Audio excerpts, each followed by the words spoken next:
ہم نے جمہوریت بچا لی ہے۔ اب اس سے اگر وہ یہ سمجھتے ہیں نا کہ یہ موت دکھا کر عوام کو بخار پر راضی کر لیں گے تو پھر یہ ان کی بھول ہے، کیونکہ عوام نا اب اس طرح ان کے یہ ناٹک دیکھ دیکھ کر کافی فیڈ اپ ہو چکی ہے۔ اچھا، اب آپ کو زیادہ دور جانے کی بھی یہ ضرورت نہیں ہے، ابھی یہ 26ویں ترمیم کی منظوری کے لیے بلاول کی باتیں وہ بھلا کون بھول سکتا ہے؟ یہ کہتے ہوئے ان کی زبان خشک نہیں ہوتی تھی کہ اعلیٰ عدلیہ میں کیسز کی بھرمار ہے، عام آدمی یہاں پر رل گیا ہے، سپریم کورٹ میں 25,000 کیسز پینڈنگ ہے، ہم عوام کے لیے یہ کر رہے ہیں۔ اور پھر جو کچھ اس ترمیم کے بعد ہوا وہ مجھے دہرانے کی بالکل ضرورت نہیں ہے چونکہ آپ سب کے سامنے ہیں۔ اچھا، اس سے عوام کا تو فائدہ نہیں ہوا، لیکن ہاں ان کا اقتدار بچ گیا۔ اچھا، اب اس ترمیم کے 1 سال بعد پینڈنگ کیسز کی جو تعداد ہے وہ 55,000 سے بڑھ کر 56,000 ہو گئی ہے، لیکن یہاں کسی میں اتنی اخلاقی جرت نہیں ہے کہ وہ ذرا اس کا جواب ہی دے دے۔ اچھا، پھر بعض تو کہا جاتا ہے کہ یہ اتنے ڈھیٹ ہو چکے ہیں کہ اب آئینی عدالت کے لیے بھی یہی دلیل دیتے ہیں، لیکن حقیقت یہ ہے کہ یہ تمام لوگ سول بالادستی کو سرنڈر کر کے برائے نام اقتدار کا سودا کر چکے ہیں، شاہ عالم ثانی بن چکے ہیں۔ پاکستان پیپلز پارٹی کی یہ قیمت لگی ہے، جو اطلاعات ہیں کہ اسے کشمیر اور گلگت بلتستان کی اضافی حکومتیں مل جائیں گی۔ اچھا، اسی طرح پھر سندھ میں کھل کر کھیلنے کا جو لائسنس پاکستان پیپلز پارٹی کو ملا ہوا ہے اس میں مزید توسیع ہو جائے گی، جبکہ نون لیگ کو کہا یہ جا رہا ہے کہ پنجاب کا تخت اور مرکز میں مزید کچھ سال کے لیے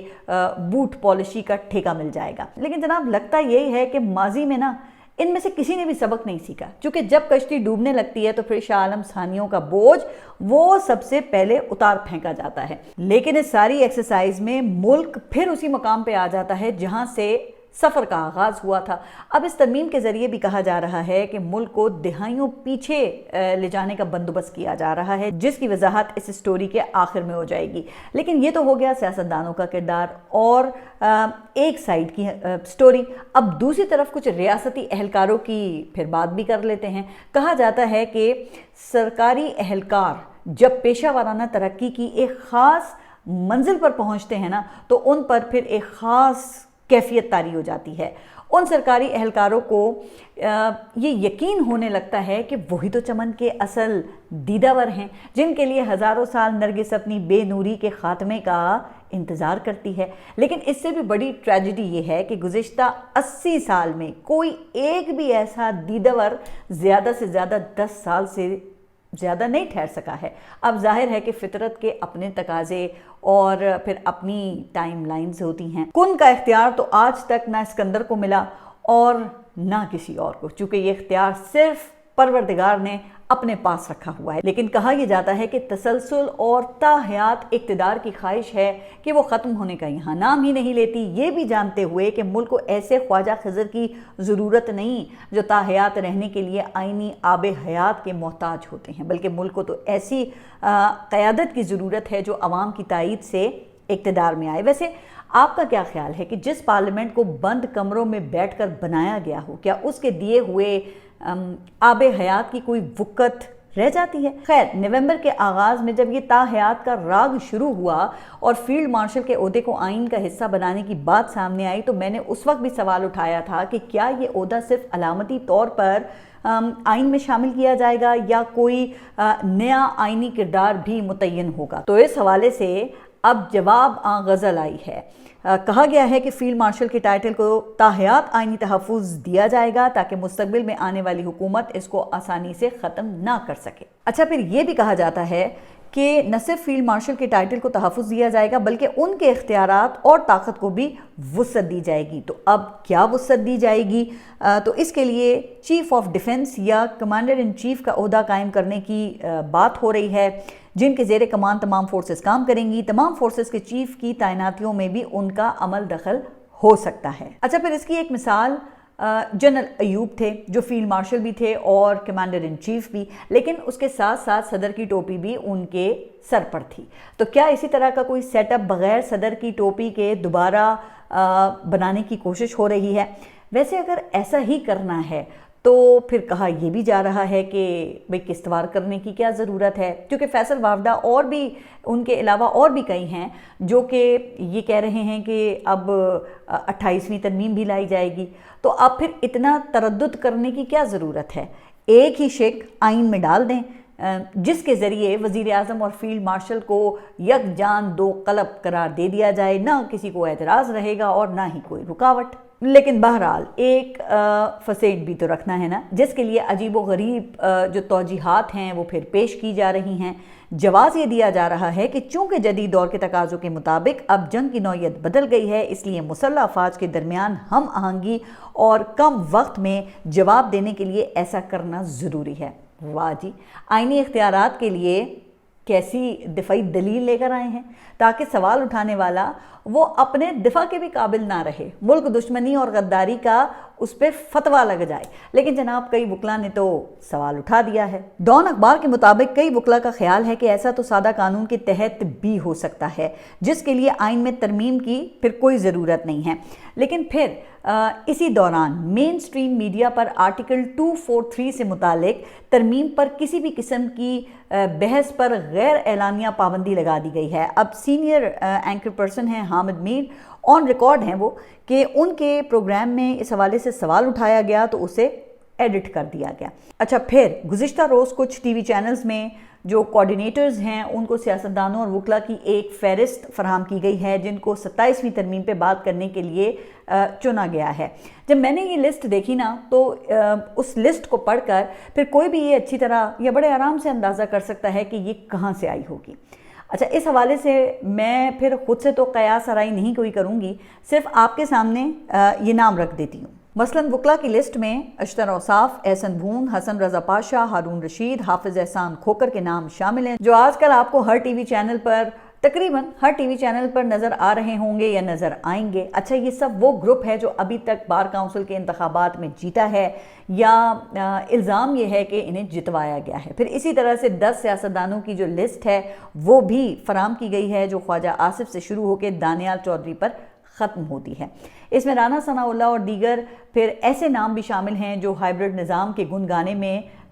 کوئی کسر نہیں چھوڑتے ہیں۔ حالانکہ خبر یہی ہے کہ ان میں سے کسی کو بھی مسودہ نہیں دکھایا گیا، البتہ بریف سب کے پاس ایک ہی ہے کہ وقت کے تقاضوں کے مطابق ایسا کرنا ضروری ہے۔ بہرحال اب یہ کہا جا رہا ہے کہ نئی آئینی عدالت بنے گی جس میں دسمبر میں ریٹائر ہونے والے جسٹس حاجی امین الدین خان کو آئینی کورٹ کا سربراہ لگانے کا امکان ہے، جس کے لیے آئینی کورٹ کے ججز کی عمر کی حد 70 سال تک بڑھانے کی تجویز ہے۔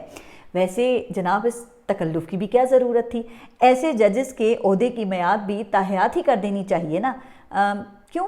کیونکہ تاحیات مثبت فیصلے یہ دیتے رہیں۔ اچھا، پھر ایک تجویز یہ بھی ہے کہ اگر وزیر اعظم اور اپوزیشن لیڈر کے درمیان الیکشن کمیشن کے تقرر پر طے ہو جائے تو یہ معاملہ سپریم جوڈیشل کاؤنسل کو ریفر کر دیا جائے گا، جہاں پہلے سے جسٹس یحییٰ آفریدی، جسٹس سرفراز ڈوگر اور جسٹس عالیہ نیلم کی اکثریت ہے، جو اس سے پہلے جناب مشرف کے دور کا تجویز کردہ ججز کوڈ آف کنڈکٹ منظور کر چکے ہیں۔ ویسے کہا یہ جا رہا ہے کہ جو پہلے ہی اتنا بوجھ اٹھا رہے ہوں ان پر مزید بوجھ ڈالنے کی کیا ضرورت ہے؟ یہ اختیار بھی براہ راست آرٹیکل 243 میں شامل ہونے والے عہدے کے حوالے کر دیں تاکہ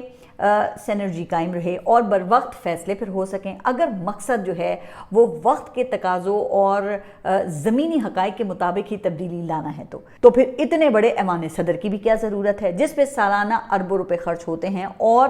آپ دیکھتے ہیں کہ کرنے کو کچھ بھی نہیں ہوتا؟ تو کیا خیال ہے کہ پھر یہ عہدہ بھی آرٹیکل 243 کے نئے مکین کے حوالے کر دیں تاکہ خرچہ بھی بچے اور جدید دور کے جو تقاضے ہیں وہ بھی پورے ہو سکیں اور زمینی حقائق کی عکاسی بھی ہو سکے۔ اچھا، پھر انگریز دور کا میجسٹریسی نظام بھی بحال کرنے کا ارادہ ہے جس میں ڈی سی ضلع کا حاکم بھی ہے اور قاضی بھی، جن کے ذریعے پھر یہ کہا جاتا ہے کہ کسی کی بھی ایسی کی تیسی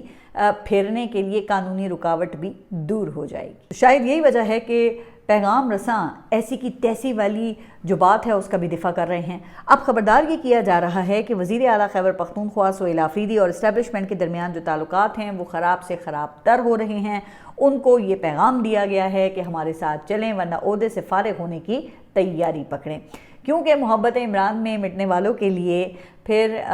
اس سسٹم میں اب کوئی گنجائش نہیں رہی ہے۔ ویسے آپ اندازہ کریں کہ گزشتہ روز 1.5 گھنٹے تک سہیل آفریدی ہائی کورٹ میں چیف جسٹس سے ملنے کے لیے وہاں بیٹھے رہے، لیکن انہیں ملاقات کا شرف حاصل نہیں ہوا، جس سے مایوس ہو کے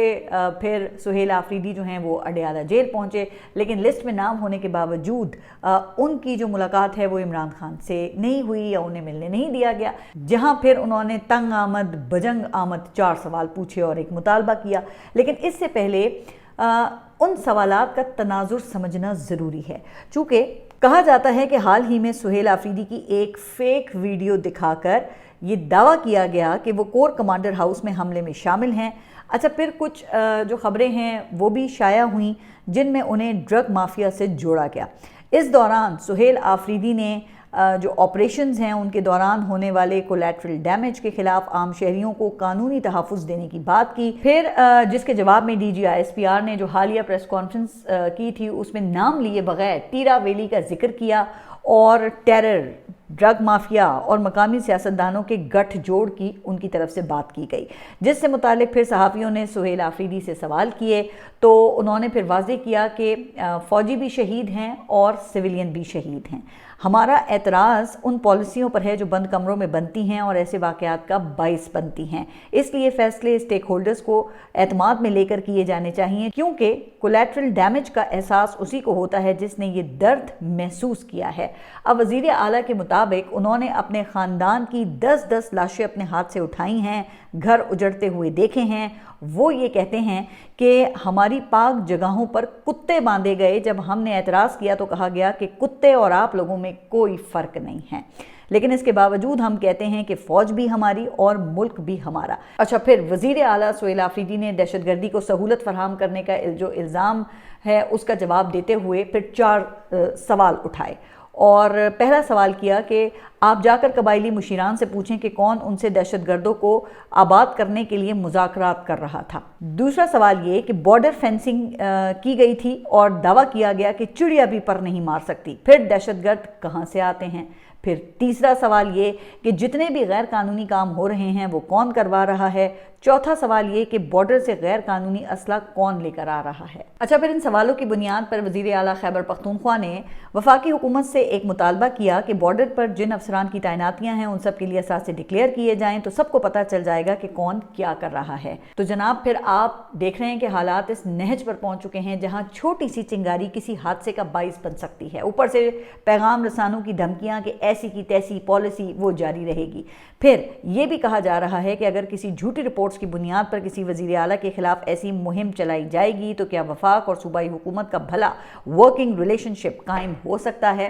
اور اگر اخباری رپورٹس کی بنیاد پر ہی فیصلہ کرنا ہے تو پھر ڈیلی ٹیلی گراف نے بلوچستان کو منشیات کا ہب قرار دیا ہے، لیکن اس بنیاد پر سرفراز بگٹی پر تو کسی نے الزام نہیں لگایا ہے۔ آخر وہاں پر بھی تو منشیات کا کاروبار افغانستان سے ہی وابستہ ہے۔ کیا اس کی وجہ یہ ہے کہ وہ طاقت کے دائیں طرف کھڑے ہوئے ہیں؟ تو اب اس صورتحال کو جو خیبر پختونخوا کے ترجمان ہیں انہوں نے مزید واضح کیا ہے۔ شفیع اللہ جان کے مطابق صحافیوں کے ذریعے وزیر اعلیٰ پر الزام لگایا گیا جس کی وہ تردید کر چکے تھے، لیکن پھر یہی بات D G I S P R نے پریس بریفنگ میں کی تو اس پر پھر جو صوبائی ترجمان ہیں انہوں نے حکومت سے یہ مطالبہ کیا ہے کہ جس طرح سہیل آفریدی اور مینا خان کی تصویر لگا کر ایسی پوسٹیں شائع کروائی گئیں، اسی طرح کیا ایک جھوٹی رپورٹ کی تردید ہوگی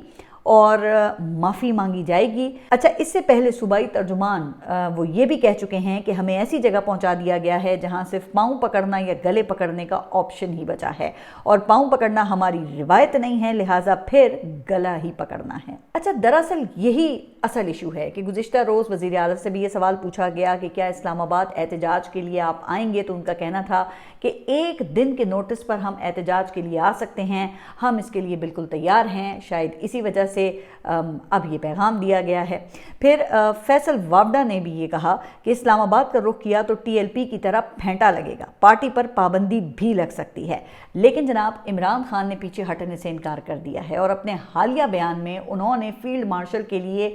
پہلے سے بھی زیادہ سخت الفاظ استعمال کیے ہیں اور کہا کہ وہ اپنی کرسی کے لیے کچھ بھی کر سکتے ہیں لیکن ہم غلامی قبول کرنے پر موت کو ترجیح دیتے ہیں۔ عمران خان کا یہ بھی کہنا تھا کہ میں ایک بار پھر واضح کرنا چاہتا ہوں کہ یہ چاہے کچھ بھی کر لیں، نہ ہی میں جھکوں گا اور نہ ہی ان کی بیعت کروں گا۔ اچھا، پھر پاکستان تحریک انصاف کے مخالفین اب یہ اسے نتیجہ نکال رہے ہیں کہ عمران خان کو یقین ہو گیا ہے کہ ان کا جیل سے باہر نکلنے کا اب کوئی بھی چانس نہیں رہا۔ اب یہ تجزیہ ہے یا پھر نیت کا اظہار ہے، لیکن ایسے دعوے کرنے والے شاید یہ بھول جاتے ہیں کہ کن کا اختیار وہ صرف اللہ تعالیٰ کے پاس ہے، چونکہ وہ کہتے ہیں نا کہ سامان 100 برس کا ہے اور پل کی خبر نہیں ہے۔ خیر، اب ایک جماعت اور اس کے وزیر اعلیٰ سے پھر ایک طرف یہ سلوک جاری ہے تو دوسری طرف وزیر اعلیٰ سندھ نے ایک شگوفہ چھوڑا ہے۔ ان کا کہنا ہے کہ کراچی کے بعد نیو یارک نے بھی نوجوان میئر چنا ہے، لہٰذا کراچی کی تبدیلی وہ نیو یارک پہنچ گئی ہے۔ اچھا، جب میں نے یہ سنا نا تو مجھے آخری مغل بادشاہ بہادر شاہ ظفر کا شعر یاد آ گیا، جن کو قید کر کے پھر ایسٹ انڈیا کمپنی نے پورے ہندوستان کو تاج برطانیہ کے قدموں میں رکھ دیا تھا۔ تو شعر کچھ اس طرح ہے کہ میری آنکھ بند تھی جب تلک وہ نظر میں نور جمال تھا، کھلی آنکھ تو نہ خبر رہی کہ وہ خواب تھا یا خیال تھا۔ اب پتہ نہیں کہ مراد علی شاہ کی آنکھ کب کھلتی ہے، لیکن دنیا کی آنکھیں نہ صرف کھلی ہیں بلکہ کھلی آنکھوں سے دنیا دیکھ چکی ہے کہ مرتضیٰ وہاب کو کس طرح کے جتن کر کے کراچی کا میئر بنوایا گیا۔ اب خبریں تو یہی آ رہی تھی نا کہ جہاں پہلے الیکشن کمیشن کے ساتھ مل کے ریکارڈ ساز دھاندلی کی گئی، پاکستان تحریک انصاف اور جماعت اسلامی کو کئی سیٹوں سے محروم کیا گیا، پھر بھی جب نمبرز پورے نہ ہوئے تو پھر وہ ہارس ٹریڈنگ کے ذریعے کمی کو پورا کیا گیا۔ اب اس راستے سے آنے والے میئر کا موازنہ آپ زہران ممدانی سے کر رہے ہیں، جو کہ امریکی صدر ٹرمپ کی آنکھوں میں آنکھیں ڈال کر جیتا ہے۔ خاندانی بادشاہتوں اور ارب پتیوں کے خلاف وہ الیکشن لڑ کے جیتا ہے، تو ہے نا پھر یہ لطیفہ۔ ہاں، ایک بات ضرور ہے اور وہ یہ کہ نعرہ ممدانی نے بھی روٹی کپڑا اور مکان کا ہی لگایا ہے، سوشل ڈیموکریسی کا پرچار کیا ہے۔ نظریہ اس کا بھی یہی ہے کہ طاقت کا سرچشمہ وہ عوام ہیں۔ لیکن جناب، آپ کی جماعت تو کب کا یہ سب کچھ چھوڑ چھاڑ کر خواص کے دیے ہوئے ٹکڑوں کے مینڈیٹ کے اوپر زندہ ہے۔ آپ سوشل ڈیموکریٹ نہیں بلکہ فیوڈلسٹ اور کیپٹلسٹ بن چکے ہیں، کیونکہ آپ نے عوام کا نہیں بلکہ خاندانی بادشاہتوں اور شاہ عالم ثانیوں کے مفادات کا تحفظ جو کرنا ہے۔ اب جناب، کہاں ممدانی اور کہاں پہ مرتضیٰ وہاب؟ کم از کم آپ حقائق کو تو مسخ نہ کیا کریں۔ میں بھی حال ہی میں امریکہ سے واپس آئی ہوں، جہاں میں نے زہران ممدانی کی کیمپین کو بڑے قریب سے آبزرو کیا، جس کے ذریعے ممدانی نے نیو یارک اسٹیٹ کے سابق جو گورنر ہیں ان کو شکست دی، جن کو امریکی صدر کی بھی حمایت حاصل تھی۔ لیکن یہ سب جمہوریت کی وجہ سے ہی ہوا نا، جبکہ پاکستان میں آپ کی جماعت، جی ہاں، مراد علی شاہ صاحب، آپ کی جماعت جمہوریت کو ہائبرڈ نظام میں بدل کر فخر محسوس کر رہی ہے، جہاں مثبت نتائج صرف حکمران کے حق میں ہی نکلتے ہیں۔ اور پھر ایسے نظام میں ممدانی جیسے آدمیوں کے لیے کوئی جگہ نہیں ہے، جہاں یا جب تک کوئی طاقتور انگلی نہ پکڑے۔ ہاں، اگر وہ صدر ٹرمپ کی بیعت کر کے جیتتا نا تو پھر میں یہ ضرور کہتی کہ کراچی والی تبدیلی وہ نیو یارک پہنچی ہے، لیکن بدقسمتی سے کراچی یا اسلام آباد سے امریکہ تبدیلی نہیں، صرف چیری بلاسم ہی جاتی ہے۔ خیر، آخر میں کچھ بات اپنے ناظرین کے لیے۔ میں 4 نومبر کو جب نیو یارک میں پولنگ کا دن تھا تو واپس پاکستان آ رہی تھی، راستے میں امریکہ اور قطر ایئرپورٹس پر پھر فلائٹ کے دوران مجھے بے شمار پاکستانی ملے، جن میں بچے، ٹین ایجرز، خواتین اور بڑے بزرگ سبھی شامل تھے۔ بڑی تعداد میں ان لوگوں نے میرا جو یہ یوٹیوب چینل ہے اس کا بہت اچھا یا کہہ لیں کہ بڑا زبردست فیڈ بیک دیا، جس سے پھر میرا حوصلہ مزید بڑھا اور یہ احساس ہوا کہ ہماری کوششیں رنگ لا رہی ہیں۔ تو آپ سب سبسکرائبرز کا بھی میں ایک بار پھر تہہ دل سے بہت شکریہ ادا کرتی ہوں، چونکہ پتہ ہے ایسے گھٹن زدہ ماحول میں آپ کا فیڈ بیک ہی ہمیں آکسیجن فراہم کرتا ہے۔ پھر میری کوشش ہوتی ہے کہ آپ کے جو کامنٹس ہیں میں انہیں بھی پڑھوں، تو پھر سارے کامنٹس پڑھنا تو ممکن نہیں ہو پاتا ہے، لیکن میری ٹیم وہ ہر کامنٹ کو پڑھتی ہے اور اس سے ہم سب پھر رہنمائی بھی لیتے ہیں، اگر کوئی غلطی ہو تو پھر اپنی اصلاح بھی کرتے ہیں، کیونکہ یہ دو طرفہ اعتماد کا جو رشتہ ہے نا وہی اس یوٹیوب چینل کو آگے لے کے جا رہا ہے، اور انشاءاللہ آئندہ بھی ہم اپنی پوری کوشش کریں گے کہ آپ تک حق کی آواز پہنچائیں اور خبروں کو ان کے اصل تناظر میں آپ کے سامنے رکھیں۔ اچھا، لیکن جاتے جاتے پھر میں آپ کو ریمائنڈ کراؤں گی کہ 2 سال بعد بھی محسوس ایسا ہوتا ہے کہ جیسے یہ منادی کرا دی گئی ہے کہ مخلوق خدا کی، ملک بادشاہ سلامت کا، اور حکم کمپنی بہادر کا۔ آپ سب اپنا خیال رکھیے، اور اگلے ولاگ تک کے لیے اللہ حافظ۔